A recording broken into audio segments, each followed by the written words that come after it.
my hand. Here's the reality. We're all going to die. Everyone standing in this room is going to die one day. And it's good to have a little bit of a say in how. I want to make sure that she knows that we've explored all the options. Every day, people are attached permanently to machines. My concern is we're going to cause more suffering without likely benefit. The other approach is let her pass naturally.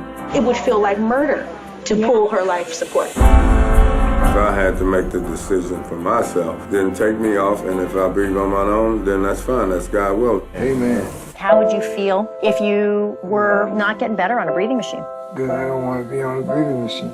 It's his decision, but I don't want to see him go. We're going to support you through this. Pull the crash cart in. She won't wake up from this in a meaningful way. Mama? Knowing at some point you got to get to that reality, and now it's here.